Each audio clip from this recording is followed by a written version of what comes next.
Hello friends, LGR study के YouTube channel में आप सभी का स्वागत है।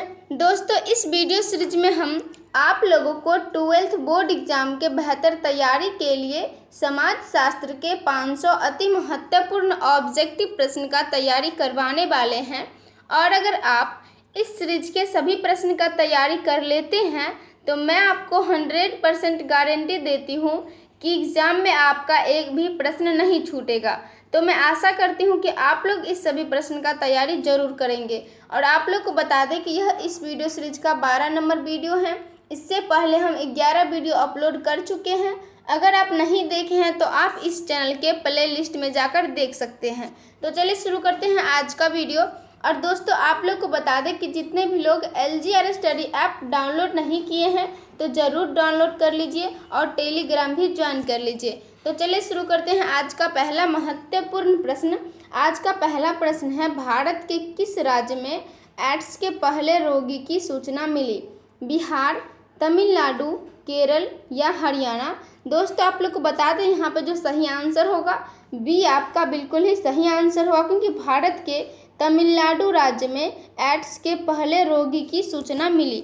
अगले प्रश्न की ओर बढ़ते हैं और अगला 2 नंबर प्रश्न है, सर्वप्रथम किस वर्ष भ्रष्टाचार निरोधक कानून पास हुआ था?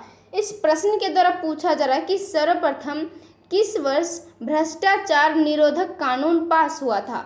1947, 1948, 1955 या 1960? दोस्तों, आप लोग को बता दें यहाँ पे जो सही आंसर होगा ए आपका बिल्कुल ही सही आंसर होगा, क्योंकि सर्वप्रथम वर्ष 1947 में भ्रष्टाचार निरोधक कानून पास हुआ था। अगले प्रश्न की ओर बढ़ते हैं और अगला 3 नंबर प्रश्न है, फेरा कानून संबंधित है काला धन, बाल श्रम, मधापन या वेश्यावृत्ति? दोस्तों, आप लोग को बता दें इन सभी में से जो सही आंसर होगा ए आपका बिल्कुल ही सही आंसर होगा, क्योंकि फेरा कानून काला धन से संबंधित है।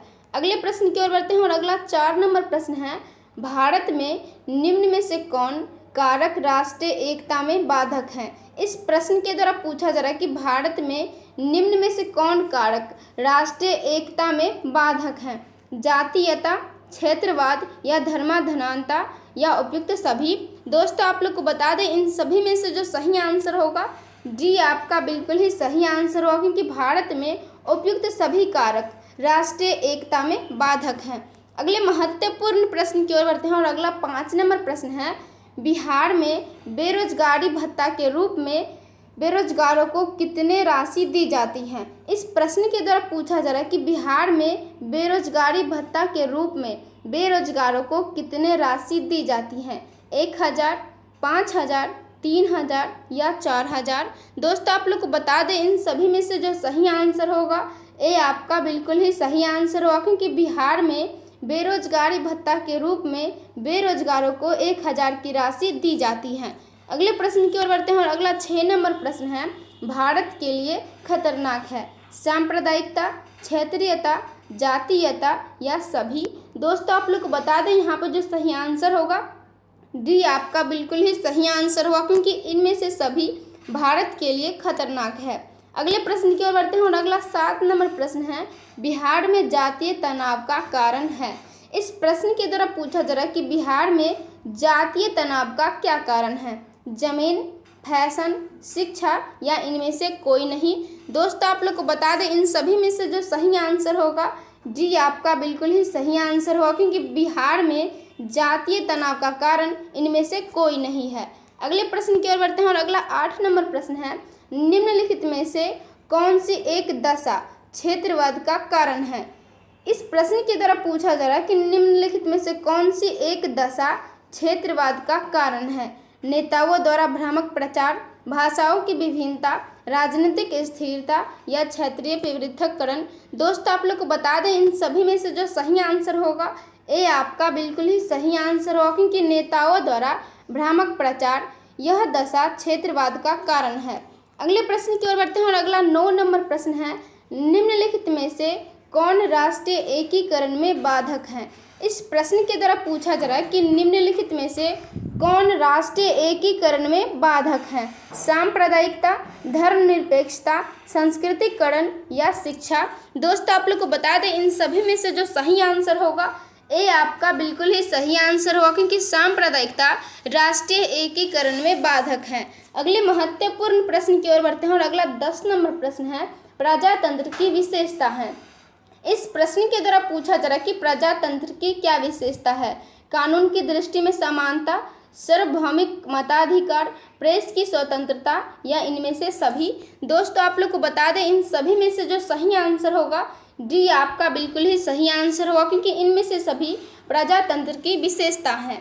अगले प्रश्न की ओर बढ़ते हैं और अगला 11 नंबर प्रश्न है, भारत की सांस्कृतिक विरासत निम्नलिखित में से किस दिशा से संबंधित रही है।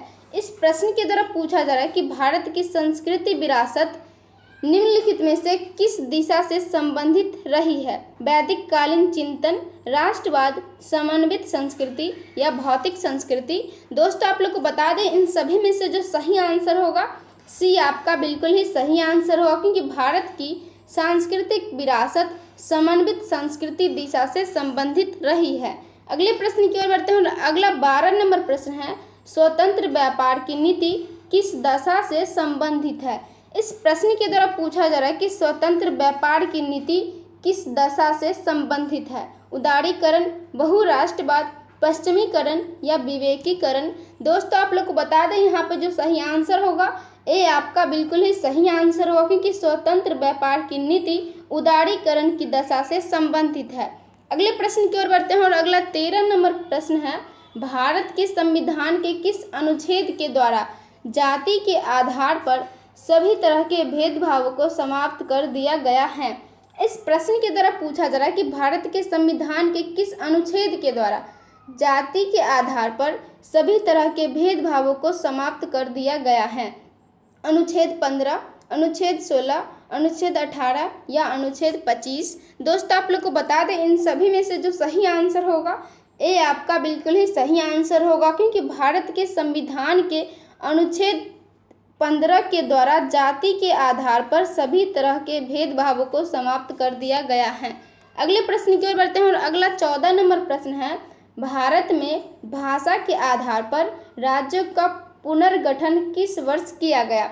इस प्रश्न के द्वारा पूछा जा रहा है कि भारत में भाषा के आधार पर राज्यों का पुनर्गठन किस वर्ष किया गया। सन 1965, सन 1960, सन 1958 या सन 1955। दोस्तों आप लोग को बता दें, यहाँ पे जो सही आंसर होगा डी आपका बिल्कुल ही सही आंसर होगा, क्योंकि भारत में भाषा के आधार पर राज्यों का पुनर्गठन वर्ष 1955 में किया गया। अगले प्रश्न की ओर बढ़ते हैं और अगला 15 नंबर प्रश्न है, निम्नलिखित में से कौन सा एक तत्व राज्य के निर्माण का आवश्यक तत्व नहीं है। इस प्रश्न के द्वारा पूछा जा रहा है कि निम्नलिखित में से कौन सा एक तत्व राज्य के निर्माण का आवश्यक तत्व नहीं है। ग्रामीण जनसंख्या, निश्चित भूभाग, सरकार या प्रभुसत्ता। दोस्तों आप लोग को बता दें, यहाँ पर जो सही आंसर होगा ए आपका बिल्कुल ही सही आंसर होगा, क्योंकि ग्रामीण जनसंख्या तत्व राज्य के निर्माण का आवश्यक तत्व नहीं है। अगले प्रश्न की ओर बढ़ते हैं और अगला 16 नंबर प्रश्न है, सांप्रदायिकता मानव के लिए खतरनाक है। इस प्रश्न के द्वारा पूछा जा रहा है कि सांप्रदायिकता मानव के लिए खतरनाक है, सहमत है, असहमत, विवादास्पद है या इनमें से कोई नहीं। दोस्तों आप लोग को बता दें, इन सभी में से जो सही आंसर होगा ए आपका बिल्कुल ही सही आंसर होगा, क्योंकि सांप्रदायिकता मानव के लिए खतरनाक है, यह सहमत है। अगले प्रश्न की ओर बढ़ते हैं और अगला 17 नंबर प्रश्न है, क्षेत्रवाद किस रूप में देशभक्ति का एक विघटित स्वरूप है। इस प्रश्न के द्वारा पूछा जा रहा है कि क्षेत्रवाद किस रूप में देशभक्ति का एक विघटित स्वरूप है। स्थानीय, विदेशी, सराहनीय या सहयोगी। दोस्तों आप लोग को बता दें, इन सभी में से जो सही आंसर होगा ए आपका बिल्कुल ही सही आंसर होगा, क्योंकि क्षेत्रवाद स्थानीय देशभक्ति एक विघटित स्वरूप है। अगले प्रश्न की ओर बढ़ते हैं और अगला 18 नंबर प्रश्न है, क्षेत्रवाद किस प्रकार का व्यवहार है। इस प्रश्न के द्वारा पूछा जा रहा है कि क्षेत्रवाद किस प्रकार का व्यवहार है, सामाजिक, सीखा हुआ, नैतिक या अराजक। दोस्तों आप लोग को बता दें, यहाँ पर जो सही आंसर होगा बी आपका बिल्कुल ही सही आंसर होगा, क्योंकि क्षेत्रवाद सीखा हुआ व्यवहार है। अगले महत्वपूर्ण प्रश्न की ओर बढ़ते हैं और अगला 19 नंबर प्रश्न है, क्षेत्रवाद के प्रभाव में वृद्धि किस विरासत में विभिन्नता से अधिक होती है। नैतिक, राजनीतिक, सांस्कृतिक या शैक्षणिक। दोस्तों आप लोग को बता दें इन सभी में से जो सही आंसर होगा सी आपका बिल्कुल ही सही आंसर होगा, क्योंकि क्षेत्रवाद के प्रभाव में वृद्धि सांस्कृतिक विरासत में विभिन्नता से अधिक होती है। अगले प्रश्न की ओर बढ़ते हैं और अगला 20 नंबर प्रश्न है, निम्नलिखित में किसने राज्य और सरकार के बीच विभाजन किया।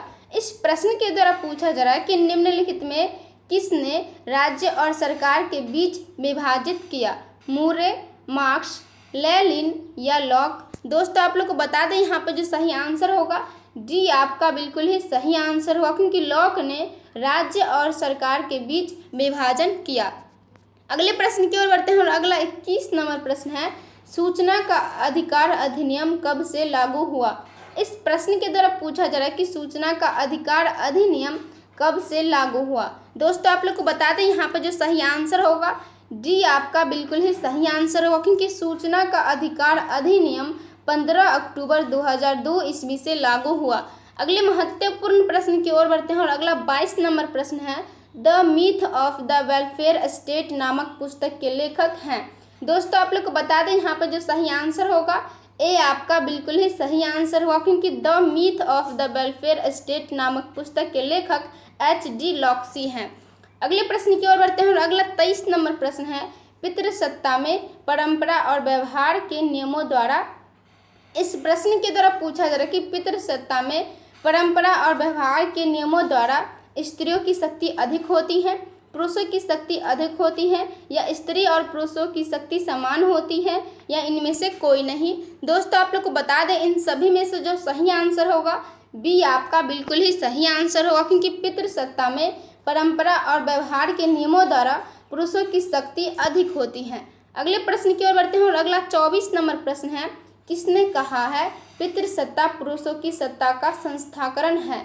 इस प्रश्न के द्वारा पूछा जा रहा है कि किसने कहा है पितृसत्ता पुरुषों की सत्ता का संस्थाकरण है, जी लॉर्नर, वेस्टरमार्क, पनीरकर या लुंडबर्ग। दोस्तों आप लोग को बता दें यहाँ पर जो सही आंसर होगा ए आपका बिल्कुल ही सही आंसर होगा, क्योंकि जी लर्नर ने कहा है पितृसत्ता पुरुषों की सत्ता का संस्थाकरण है।